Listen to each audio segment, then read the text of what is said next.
Hello. അപ്പോൾ എന്തായാലും പുതിയൊരു മന്തൊക്കെ തുടങ്ങിയതല്ലേ, നമുക്ക് കുറച്ച് ജേർണലിങ് ചെയ്താലോ?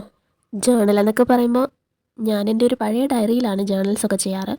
അതും ഹോം മെയ്ഡ് സപ്ലൈസ് മാത്രം ഉപയോഗിച്ചിട്ട്. അതുകൊണ്ട് ഭയങ്കര പ്രൊഫഷണൽ ആണെന്നൊന്നും പറയാൻ പറ്റില്ല, എന്നാലും ഒപ്പിക്കാം. പഴയ ടെക്സ്റ്റ് ബുക്കിൽ നിന്നൊക്കെ എടുത്ത പേജസ്, പിന്നെ നമ്മുടെ വീട്ടിലൊക്കെ തന്നെയുള്ള കുറച്ച് സാധനങ്ങൾ, അതൊക്കെ വെച്ചിട്ടാണ് ഞാൻ ചെയ്യുന്നത്.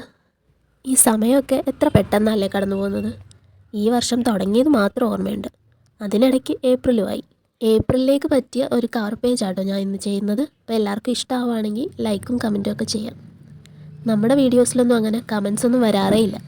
അതുകൊണ്ട് എല്ലാവർക്കും ഇഷ്ടപ്പെട്ടോ, വീഡിയോ എങ്ങനെയുണ്ട് എന്നൊന്നും അറിയാൻ പറ്റുന്നില്ല. അപ്പോൾ ഇഷ്ടമായാലും ഇല്ലെങ്കിലും പറയണം. ഈ ജേർണലിങ് അത്യാവശ്യം നല്ല റിലാക്സേഷൻ കിട്ടുന്ന പരിപാടിയല്ലേ. നിങ്ങളുടെ കൂട്ടത്തിൽ ഈ ജേർണലിങ് ഇഷ്ടപ്പെടുന്നവരുണ്ടെങ്കിൽ കമൻറ്റ് ചെയ്യണേ. നിങ്ങളൊക്കെ എങ്ങനെയാണ്?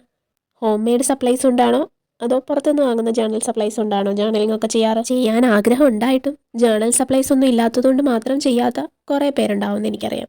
നമ്മുടെ കയ്യിൽ തന്നെ ഉള്ള വേസ്റ്റ് പേപ്പേഴ്സ്, പഴയ ഫ്ലവേഴ്സ്, അങ്ങനെ എന്ത് വേണമെങ്കിലും ഉപയോഗിച്ച് നമുക്ക് ജേർണലിംഗ് ചെയ്യാവുന്നതേ ഉള്ളൂ. ഇതൊന്നും ഇല്ലെങ്കിലും വെറുതെ എന്തെങ്കിലുമൊക്കെ വരച്ചിട്ട് ആർട്ട് ജേർണൽസ് ഒക്കെ ചെയ്യാം. അങ്ങനെ പറഞ്ഞു പറഞ്ഞ് നമ്മുടെ ജേർണലിംഗ് കഴിഞ്ഞു കേട്ടോ. എങ്ങനെയുണ്ട്?